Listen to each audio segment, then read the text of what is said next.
Hello guys, welcome back to my channel MBBS with MPMSU। Guys, आज का जो हमारा लेक्चर होने वाला है, ये लेक्चर नंबर 5 होने वाला है ऑफ माइक्रोबायोलॉजी सीरीज़। और आज के इस वीडियो पे हम ब्लड स्ट्रीम इन्फेक्शन और कार्डियोवैस्कुलर सिस्टमिक इन्फेक्शन एक प्यारा सा टॉपिक कवर करने वाले हैं, जिसका नाम है लिम्फेटिक फिलेरियोसिस। लिम्फेटिक फिलेरियोसिस। गाइस, लिम्फेटिक फिलेरियोसिस आपने इसको नीट में भी बहुत पढ़ा होगा। इसका मेनली एलिफेंटियासिस नाम से जाना जाता था। एलिफेंटियासिस के नाम से जाना जाता था। गाइस, ये MPMSU के जो फाइनल एग्जाम थे सेकेंड ईयर के, उसमें मेनली 5 मार्क्स में पूछा जाता है। 5 मार्क्स में तो लगभग हर साल या फिर हर अल्टरनेटिव ईयर में पूछा ही जाता है, नहीं तो 2 मार्क्स में पूछा जाता है। इसका वेक्टर और इसकी लाइफ साइकिल के बारे में। तो इसकी लाइफ साइकिल बहुत इम्पोर्टेंट है, हमें लाइफ साइकिल तो याद होनी ही चाहिए। ठीक है, ये बहुत इम्पोर्टेंट है। चलिए गाइस, मैं आपको इसी तरीके से पढ़ाता हूँ और आपको कितना लिखना है वो सब बताता हूँ। लिम्फेटिक फिलेरियोसिस अगर टॉपिक आता है एग्जाम। तो गाइस, लिम्फेटिक फिलेरियोसिस, ये जो फिलेरियल नेमाटोड होता है, फिलेरियल नेमाटोड जो होता है, ये वेक्टर बॉर्न पैरासाइट है। क्या है? वेक्टर बॉर्न पैरासाइट है, जो कि मेनली कहाँ पे रहता है? मेनली लिम्फेटिक सिस्टम में रहता है। लिम्फेटिक सिस्टम में रहता है, स्किन में रहता है और सबक्यूटेनियस टिश्यू में रहता है। ठीक है, और ये various types of clinical manifestation cause करता है। एक तो लिम्फेटिक फिलेरियोसिस कॉज करता है, लिम्फेटिक फिलेरियोसिस कॉज करता है। और जो एक होता है वो होता है क्यूटेनियस और ऑक्यूलर फिलेरियोसिस। क्यूटेनियस और ऑक्यूलर फिलेरियोसिस। इसका बस आपको नाम ही पता होना चाहिए, ज़्यादा इंपॉर्टेंट नहीं है। ये लिम्फेटिक फिलेरियोसिस हमको पढ़ना है, ये बहुत इंपॉर्टेंट है। ठीक है, तो चलिए गाइस शुरू करते हैं। तो लिम्फेटिक फिलेरियोसिस का जो कि मेन जो एजेंट होता है वो होता है वुचरेरियन बैंक्रॉफ्टी। ठीक है, तो एक बार हम यहाँ से चालू करते हैं। लिम्फेटिक फिलेरियोसिस ये मेनली कौन कॉज करता है? मेनली कॉज्ड बाय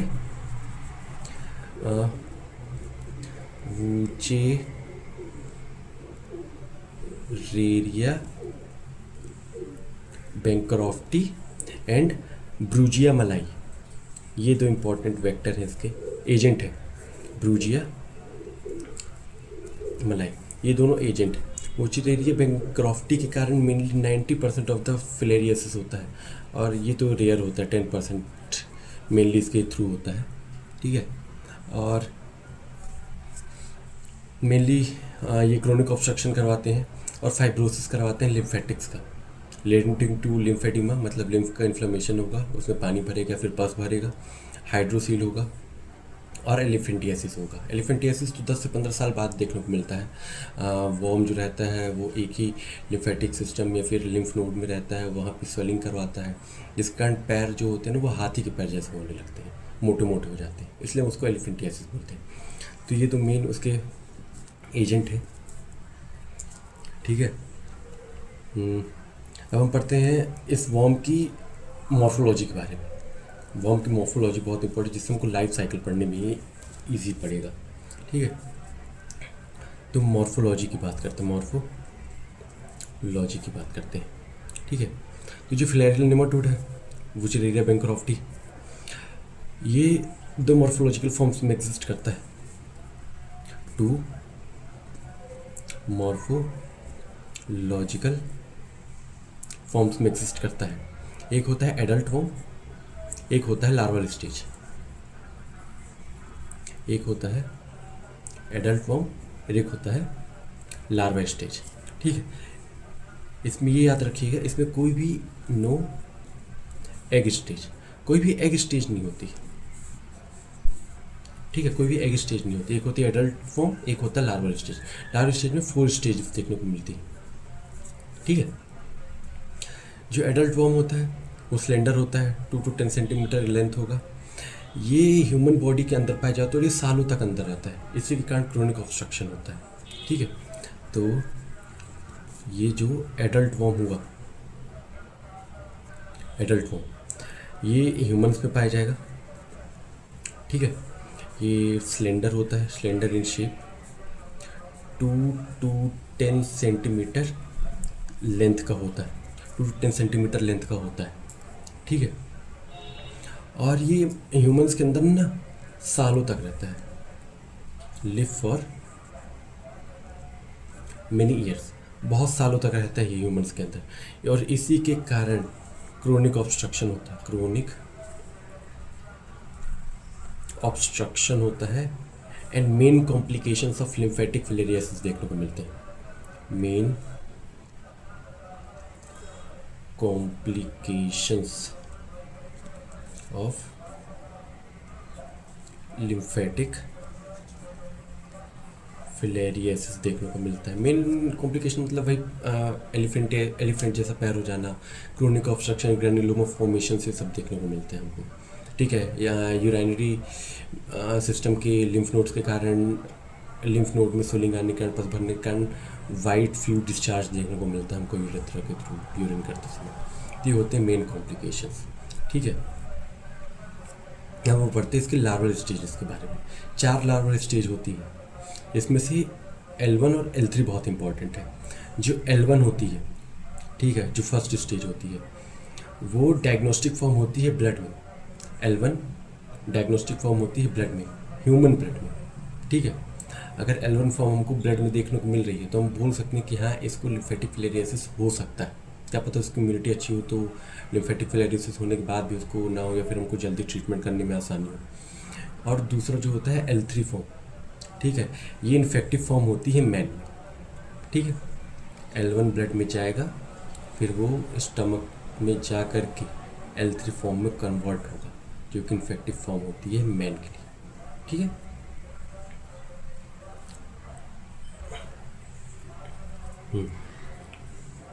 तो जो लार्वा स्टेज जो होती है, ठीक है, लार्वा स्टेज, इसमें 4 स्टेजेस होती हैं, जिसमें से 2 हमको याद रखनी। 2 के बारे में बुक में भी लिखा है। एक होती है L1 फॉर्म, एक होती है L3 फॉर्म। जो L1 फॉर्म होती है ये डायग्नोस्टिक फॉर्म होती है ब्लड में। जो L1 फॉर्म होती है ये डायग्नोस्टिक फॉर्म होती है ब्लड में। ठीक है, L1 फॉर्म डायग्नोस्टिक फॉर्म होती है ब्लड में, और जो L3 होती है ये इन्फेक्टिव फॉर्म होती है मैन के लिए। इन्फेक्टिव फॉर्म होती है मैन के लिए। तो L1 डायग्नोस्टिक फॉर्म होगी, ये ब्लड में पाया जाएगा, और जो L3 है ये इन्फेक्टिव फॉर्म होती है मैन के लिए।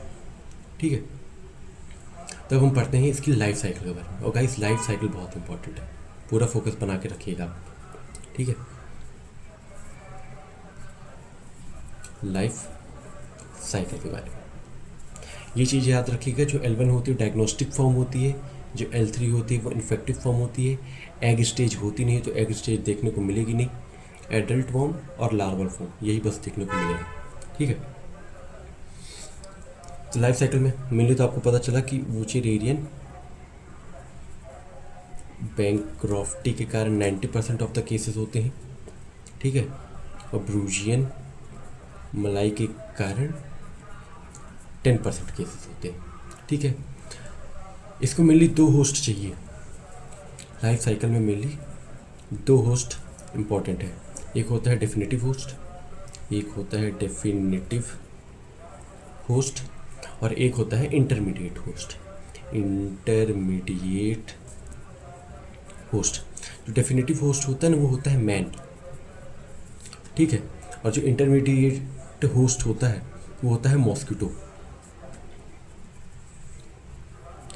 मॉस्किटो होता है। ठीक है,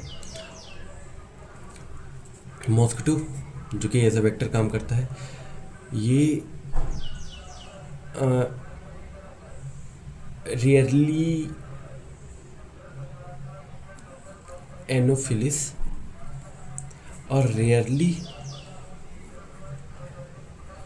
एडीज हो सकती है, मगर जो मेन प्रिंसिपल वेक्टर होता है वो होता है क्यूलेक्स क्यूंकी फेसिएटस, क्यूलेक्स क्वी फेसिएटस। ठीक है, ये मेन प्रिंसिपल वेक्टर होता है। एनोफिलिस एडीज भी ऐसा वेक्टर काम कर सकती है, पर ये रेयरली करती है। एक बात और याद है, क्यूलेक्स जो है ये डे टाइम पे काटेगा। ठीक है, नहीं सॉरी, क्यूलेक्स डे टाइम पे नहीं काटेगा, क्यूलेक्स नाइट टाइम पे काटता है, क्यूलेक्स नाइट टाइम पे काटता है। ये दोनों डे टाइम पे काटती, ये दोनों डे टाइम पर बाइट करती। ठीक है, तो मेनली लिम्फेटिक फिलेरियासिस किसके कारण होगा? वुचरेरिया बैंक्रॉफ्टी के कारण होगा। ब्रूजियन मलाई कंटेंट % होगा। 2 होस्ट होते हैं, मैन और मॉस्किटो। मॉस्किटो इंटरमीडिएट होस्ट होता है, मैन डिफिनेटिव होस्ट होता है। और प्रिंसिपल वेक्टर क्यूलेक्स क्यूनकी फेसिएटस होता है, जो कि नाइट टाइम पे काटती है। एनोफिलिस और एडीज भी हो सकती है, पर ये रेयरली होती है और ये डे टाइम पे बाइट करती है। ठीक है, तब हम बात करते हैं सबसे पहले ह्यूमन साइकिल के बारे में। ठीक है, अब जो इन्फेक्टिव फॉर्म है, मैन को इन्फेक्ट करने आ रही है, तो इन्फेक्ट करने के लिए कहाँ से आएगी? मॉस्किटो से आएगी। तो मॉस्किटो में क्या पाया जाएगा? अभी हम क्या पढ़ रहे हैं? हाँ, ह्यूमन साइकिल पढ़ रहे हैं। ठीक है, ह्यूमन साइकिल पढ़ रहे हैं। ठीक है, तो ह्यूमन को इन्फेक्ट कराना है। ठीक है, ह्यूमन को इन्फेक्ट कराना है, ह्यूमन को इन्फेक्ट कराना है तो हमको L3 फॉर्म भेजनी पड़ेगी मैन में।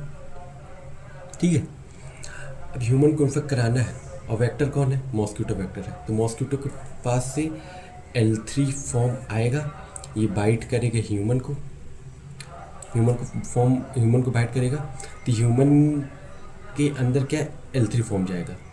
ठीक है, अभी जो L3 है, ये जो L3 फॉर्म है पेनिट्रेट करेगा स्किन को, स्किन के अंदर जाएगा। स्किन के अंदर बात जाने की मेनली कहाँ पे जाता है? लिम्फेटिक वेसल्स में जाता है, लिम्फेटिक वेसल्स में जाएगा और लिम्फेटिक वेसल्स में से ये लिम्फ नोड पे माइग्रेट करेगा, लिम्फ नोड पे जाएगा। ठीक है, और लिम्फ नोड पे जा करके इसकी मोल्टिंग होगी। मोल्टिंग इसकी 2 बार होगी, इसलिए मैं 2x मोल्टिंग लिख रहा हूँ, और ये एडल्ट वॉर्म में बदल जाएगा। किस में बदल जाएगा? एडल्ट वॉर्म में बदल जाएगा। ठीक है, तो ह्यूमन साइकिल, ह्यूमन को इन्फेक्ट कराना था। ह्यूमन के लिए इन्फेक्टिव फॉर्म कौन सी होती है? L3 फॉर्म होती है। मैंने आपको बताया था ह्यूमन के लिए इन्फेक्टिव फॉर्म L3 होती है। तो मॉस्किटो L3 फॉर्म लेकर आएगा, मैन को बाइट करेगा, मैन को बाइट करेगा तो जो L3 फॉर्म है वो स्किन को पेनिट्रेट करेगा, स्किन से वो लिम्फेटिक वेसल्स में जाएगा, लिम्फेटिक वेसल्स से लिम्फ नोड्स पे जाएगा, और लिम्फ नोड्स पे जा करके इसकी मोल्टिंग होगी 2 बार और ये एडल्ट वॉर्म पे बदल जाएगा। ठीक है, अभी जो एडल्ट वॉर्म है, एडल्ट वॉर्म लिम्फ नोड्स पे रहेगा, ये लिम्फेटिक वेसल्स पे रहेगा, और फिर इसमें फर्टिलाइजेशन होगा। फर्टिलाइजेशन से L1 लार्वा प्रोड्यूस होंगे। ठीक है, एडल्ट वॉर्म बना। अब ये जो एडल्ट वॉर्म है, ये लिम्फ नोड और लिम्फेटिक वेसल्स में ही रहेगा, लिम्फ नोड और लिम्फेटिक वेसल्स में ही रहेगा, और फिर यहाँ से होगी इसकी फर्टिलाइजेशन होगी। फर्टिलाइजेशन से L1 लार्वा बनेगा, L1 लार्वा बनेगा। ठीक है, L1 लार्वा मैन में आ जाएगा। फिर जब कोई मॉस्किटो बाइट करने आएगा मैन को, तो ये L1 लार्वा मॉस्किटो के अंदर जाएगा और उसको वापस से इन्फेक्टिव बना देगा, और साइकिल रिपीट होते रहेगी। तो इस फर्टिलाइजेशन के बाद ना जो मेल वॉर्म होता है ना, मर जाता है।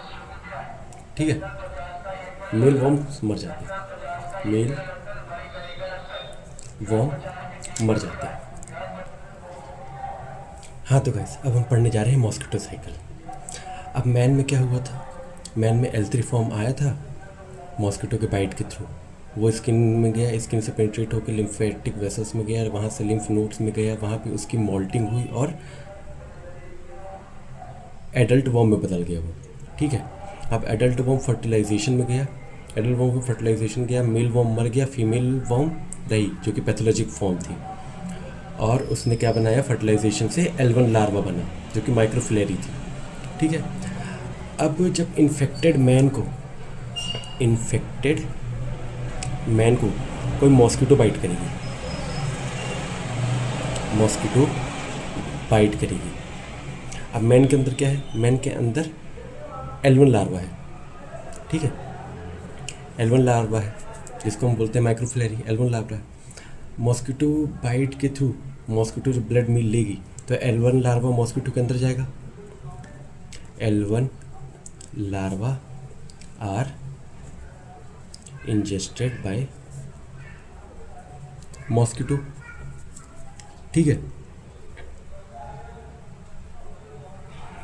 अभी जो L1 लार्वा है ये पेनिट्रेट करेगा स्टमक वॉल को of stomach,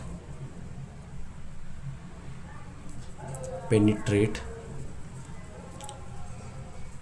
stomach wall of mosquito को पेनिट्रेट करेगा, माइग्रेट करेगा थोरेसिक मसल तक, थोरेसिक मसल की ओर माइग्रेट करेगा, ठीक है। वहाँ पे उसकी मोल्टिंग होगी 2 बार, फिर से 2 बार मोल्टिंग होगी, और वो L3 लार्वा जो कि इन्फेक्टिव फॉर्म होती है मैन के लिए, उसमें बदल कर चली जाएगी। और फिर जब मॉस्किटो वापस मैन को बाइट करेगा, L3 लार्वा मैन के अंदर देगी, वो स्किन को पेनिट्रेट करेगा, लिम्फेटिक वेसल्स में जाएगा, फिर लिम्फेटिक सिस्टम में जाएगा, वहाँ पर से लिम्फ नोड में जाएगा, वहाँ पर बहुत समय तक रहेगा, ठीक है। मोल्टिंग होगी, एडल्ट लार्वा बनेगा, एडल्ट लार्वा फिर फर्टिलाइजेशन होगा, मेल वॉर्म मर जाएगा, फीमेल वॉर्म बस रहेगी जो कि पैथोलॉजिक फॉर्म हो जाएगी, ब्लड में देखने को मिलेगी, और L1 लार्वा प्रोड्यूस होगा जिसको हम बोलेंगे माइक्रोफिलेरी, ठीक है। और L3 लार्वा को हम बोलते हैं फिलेरिफॉर्म लार्वा, फिलेरिफॉर्म लार्वा। तो यही साइकिल रिपीट होते रहती है। ये थी मॉस्किटो साइकिल। L3 लार्वा जो होता है ये इन्फेक्टिव फॉर्म होती है टू मैन, और जो N1 लार्वा होती है ये डायग्नोस्टिक फॉर्म होती है इन द ब्लड, ठीक है।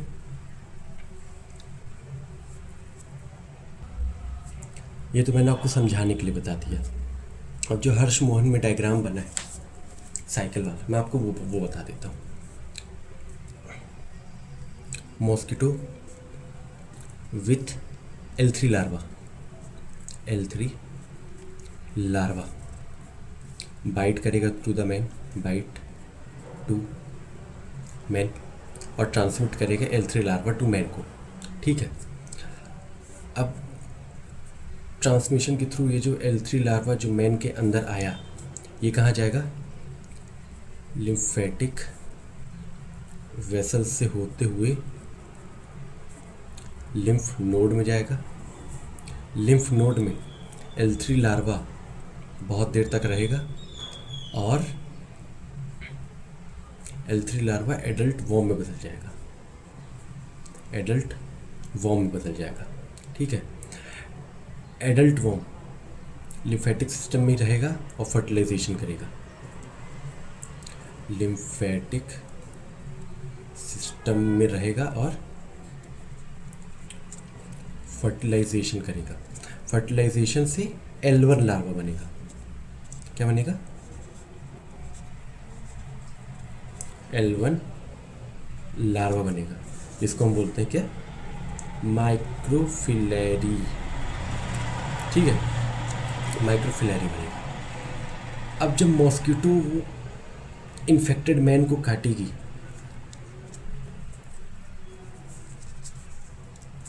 When mosquito bite infected man, ठीक है। तो ये जो माइक्रोफिलेरी है या फिर ये जो L1 लार्वा है, इसको N1 लार्वा है, इसको इंजेस्ट कर लेगी मॉस्किटो, ठीक है। फिर इसकी भी मोल्टिंग होगी, 2 टाइम्स मोल्टिंग होगी, और ये L3 फॉर्म पे बदल जाएगा। ये मॉस्किटो के अंदर रहेगा, जो कि इन्फेक्टिव फॉर्म होती है, इन्फेक्टिव फॉर्म टू मैन होती है, और फिर ये साइकिल कंटिन्यू होती रहेगी। तो ये आपको बना के आना है एग्ज़ाम में। आप मैंने जो पढ़ा है आप उतना नहीं भी लिखोगे ना, या फिर अगर आपको पेज भरना है उसके लिए भी लिख सकते हो। अगर आप उसको नहीं भी लिखोगे तो मैंने आपको सिर्फ समझाने के लिए बताया, आपको ये साइकिल तो बना के आनी ही पड़ेगी। ये होती है लाइफ साइकिल। ठीक है, अब हम पढ़ते हैं पैथोजेनेसिस के बारे में। गाइस, तो अब हमको पढ़ना है पैथोजेनेसिस।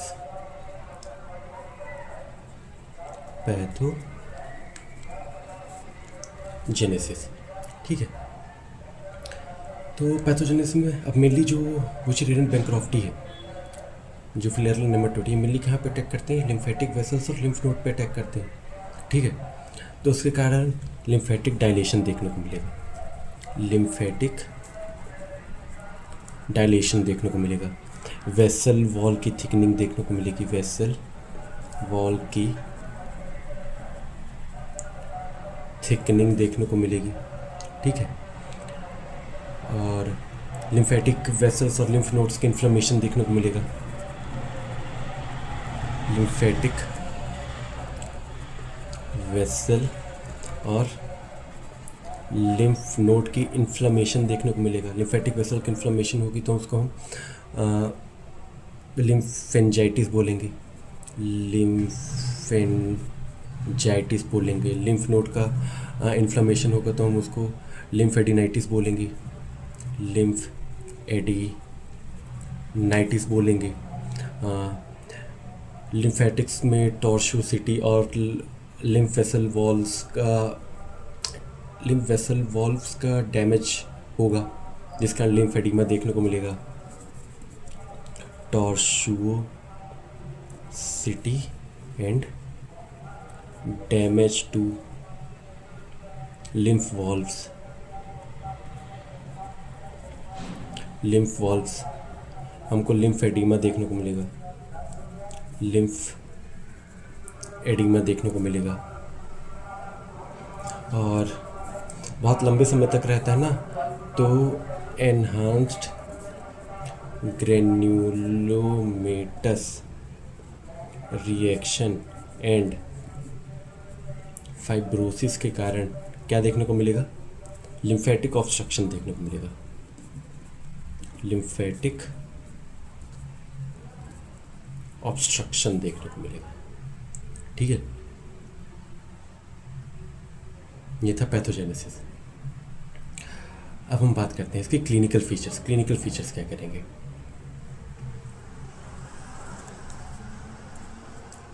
क्लिनिकल फीचर्स क्या करेंगे? अब जो इसका इंक्यूबेशन पीरियड है ये 8 से 16 महीने तक रहता है। ठीक है, और जो क्लिनिकल मैनिफेस्टेशंस हैं उसको हम 2 तरीके से क्लासिफाई करते हैं।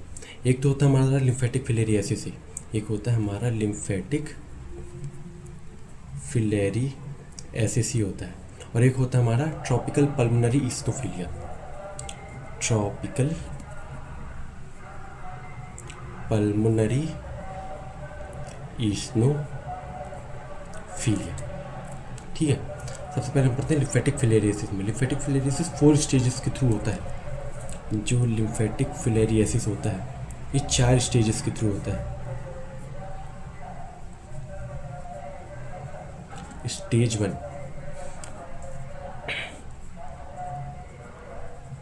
Stage 2, stage 3, stage 4। अब जो स्टेज 1 है, स्टेज 1 का जो नाम होता है वो होता है एंडेमिक नॉर्मल। ठीक है, एंडेमिक नॉर्मल। अब एंडेमिक नॉर्मल का मतलब क्या होता है? जो जिस पर्टिकुलर एंडेमिक एरिया पे रह रहे हैं, जहाँ पर ये बुचेरिया बैंक्रॉफ्टी बहुत ज़्यादा अमाउंट में पाए जाते हैं, या फिर जहाँ पे एपिडेमियोलॉजी के हिसाब से देखा जाए तो बुचेरिया बैंक्रॉफ्टी का इन्फेक्शन बहुत ज़्यादा होता है, वहाँ के जो पीपल्स होते हैं ना, वो इस पैरासाइट से इन्फेक्ट ही नहीं होते हैं। पता नहीं क्या होता है, तो इनसफिशिएंट एक्सपोजर के कारण क्या पता वो इन्फेक्ट ना हो पाते हों, या फिर इम्यूनोलॉजिकल रेजिस्टेंस आ जाती हो, पर वो इन्फेक्ट ही नहीं हो पाते। ये होता है एंडेमिक नॉर्मल में। स्टेज 2 में क्या होता है? स्टेज 2 होता है एसिम्प्टोमेटिक मैक्रोफिलेरी। सिम्टोमेटिक माइक्रोफिलरी। ठीक है।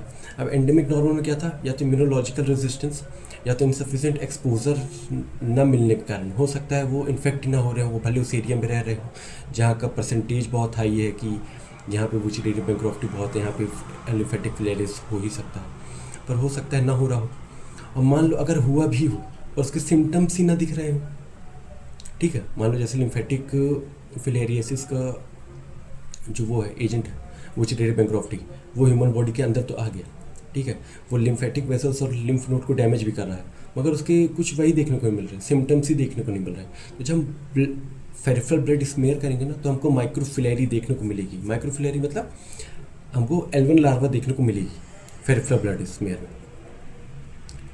फेरिफेरल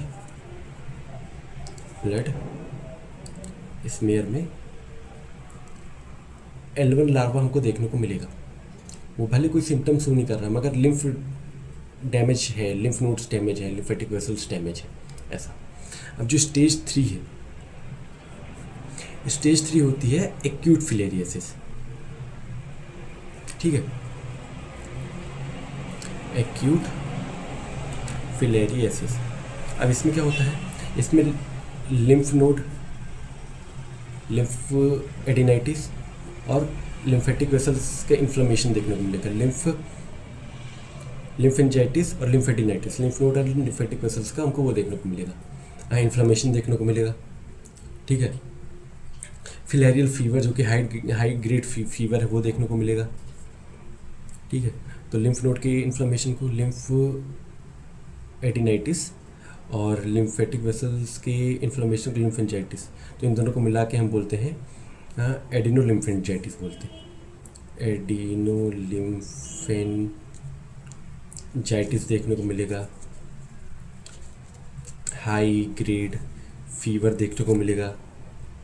ठीक है, लोकल पिटिंग एडिमा देखने को मिलेगा, लोकल पिटिंग एडिमा देखने को मिलेगा। और क्रोनिक फिलेरियसिस हमको सबसे लास्ट में देखने को मिलेगा, जो कि स्टेज 4 है, क्रोनिक फिलेरियसिस। ठीक है, क्रोनिक फिलेरियसिस 10 से 15 साल बाद देखने को मिलता है, 10 to 15 ईयर्स आफ्टर इन्फेक्शन देखने को मिलता है।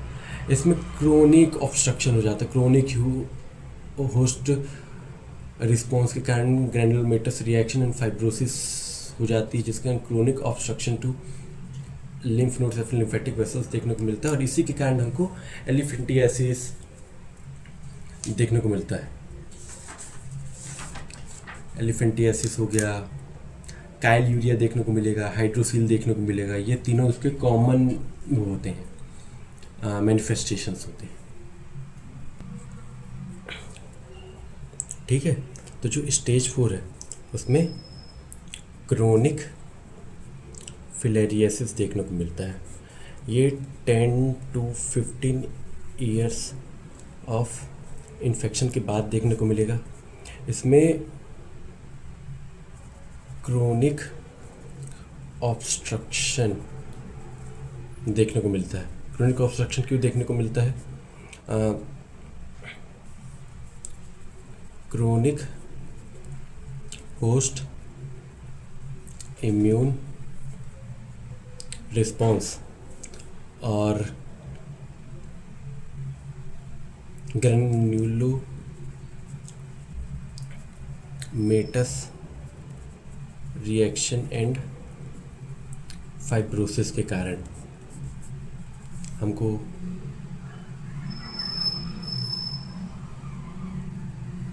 Three types mainly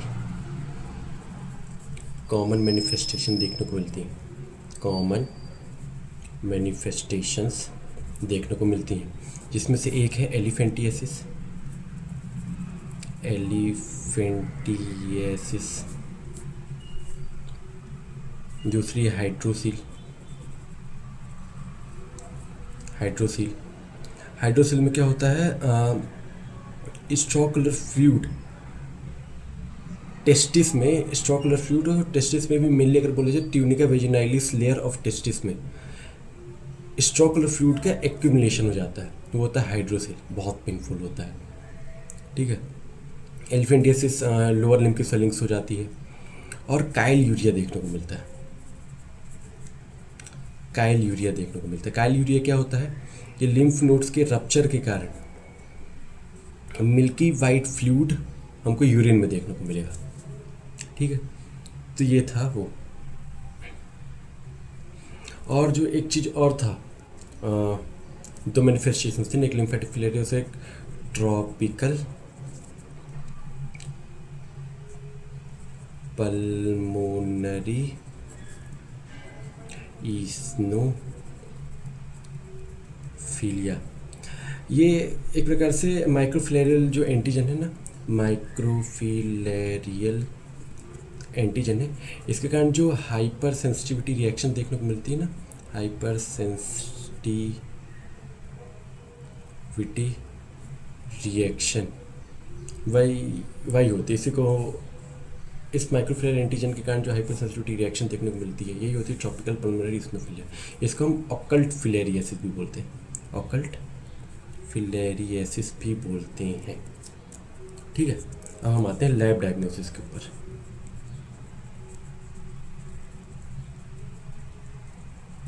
lab diagnosis, ठीक है, माइक्रोफिलेरिया को डिटेक्ट करने के लिए हमको फ्लूइड कलेक्ट करना पड़ता है।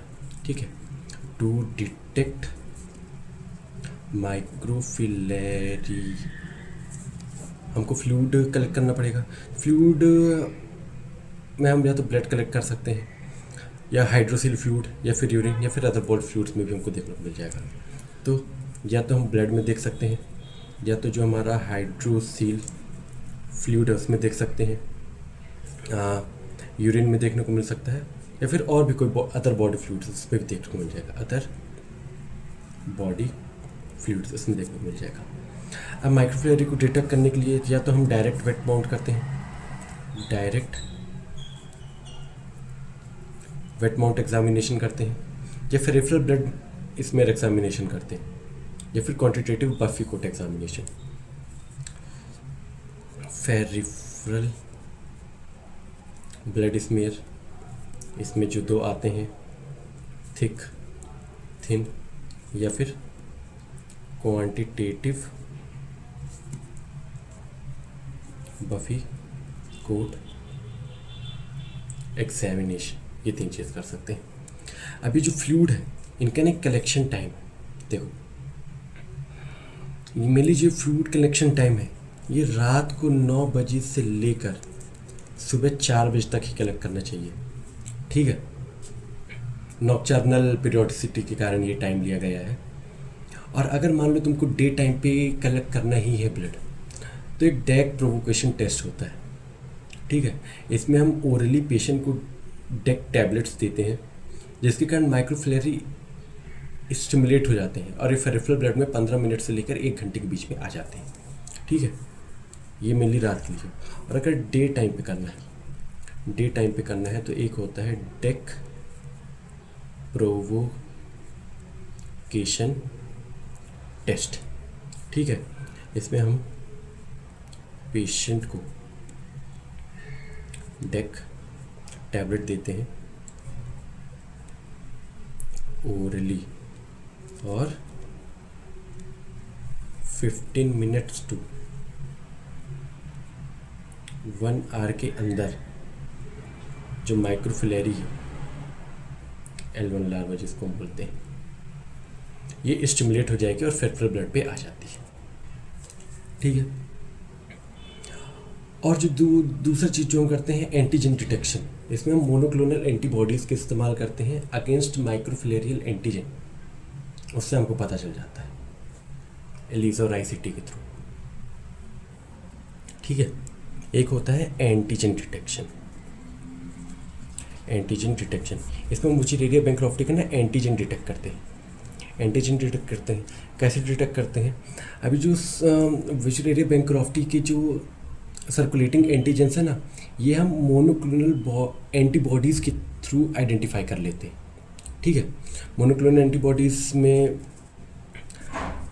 OG4C3 एंटीजन और AD12 एंटीजन, ये दोनों मोनोक्लोनल एंटीबॉडी, इसके थ्रू हम एंटीजन डिटेक्शन कर लेते हैं, मेनली एलाइसा और इम्यूनोक्रोमेटोग्राफिक टेस्ट के थ्रू। ठीक है, ठीक है। इसके एडवांटेज क्या होते हैं? इसको हम डे टाइम पे भी कर सकते हैं। ठीक है, ये ज़्यादा सेंसिटिव और ज़्यादा सेंसिटिव होता है माइक्रोस्कोपी के थ्रू, और हम करंट और पास्ट इन्फेक्शन को भी हम डिफ्रेंशिएट कर सकते हैं। ठीक है, और एक जो होता है हमारा वो होता है एंटीबॉडी डिटेक्शन। एंटीबॉडी डिटेक्शन हम फ्लो थ्रू ऐसे के थ्रू कर सकते हैं, फ्लो थ्रू ऐसे के थ्रू डिटेक्ट कर सकते हैं, और ल्यूसीफेरेज इम्यूनोप्रेसिपिटेशन सिस्टम के थ्रू कर सकते हैं। ल्यूसीफेरेज इम्यूनोप्रेसिपिटेशन सिस्टम के थ्रू डिटेक्ट कर सकते हैं। फ्लो थ्रू ऐसे में हम कौन से एंटीजन यूज़ करेंगे? Wittgenstein-Crofty SXP1 एंटीजन को यूज़ करेंगे, और ल्यूसीफेरेज इम्यूनोप्रेसिपिटेशन सिस्टम में हम कौन सा एंटीजन यूज़ करेंगे? Wittgenstein-Crofty 123 एंटीजन को यूज़ करेंगे। इन दोनों के खिलाफ हम एंटीबॉडीज डिटेक्ट करेंगे, फ्लो थ्रू ऐसे और ल्यूसीफेरेज इम्यूनोप्रेसिपिटेशन सिस्टम के थ्रू। इसके अलावा हम USG कर सकते हैं। ठीक है, और लिम्फोसिस्टिनोग्राफी कर सकते हैं, लिम्फोसिंटिग्राफी कर सकते हैं। ठीक है, और एक्सरे कर सकते हैं। ये 3 चीज़ लिख दीजिएगा। और मॉलिकुलर मेथड में हम RT-PCR, real time PCR, normal PCR, ये सब भी कर सकते हैं। ठीक है, तो गाइस यहाँ पे कंप्लीट हुआ हमारा लिम्फेटिक फिलेरियासिस। गाइस ये 5 मार्क्स के पॉइंट ऑफ व्यू से बहुत ही इंपॉर्टेंट है। MPMSU second year final year exams में हर अल्टरनेटिव ईयर्स या फिर कई बार तो 2 साल लगातार पूछा, नहीं तो 2 मार्क्स में तो आता ही आता है। तो और लाइफ साइकिल इसकी बहुत इंपॉर्टेंट है। ठीक है, लाइफ साइकिल और जिसकी पैथोजेनेसिस है ये बहुत ज़्यादा इंपॉर्टेंट है, ये अच्छे से याद रखिए। अगर MCQ में L1 और L3 को घुमा फिरा कर बहुत सारी MCQs पूछता है। गाइस अगर आपको मेरा पढ़ाया हुआ समझ में आ रहा है, जो मेरी शॉर्ट्स हैं जो मैं एनिमेट करके आपको समझा रहा हूँ वो सब समझ आ रहा है, प्लीज़ मुझे सपोर्ट करिए।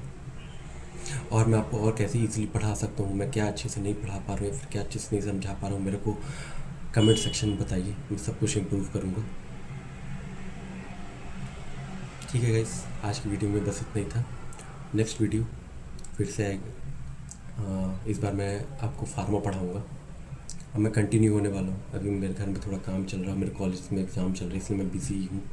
मैं कंटिन्यू करने वाला हूँ, रेगुलर वीडियोस अपलोड होंगी तीनों सब्जेक्ट की, 3rd ईयर की भी वीडियोस अपलोड होने वाली हैं। ठीक है गाइस, तो बने रहिए मेरे चैनल पे। Please like share and subscribe.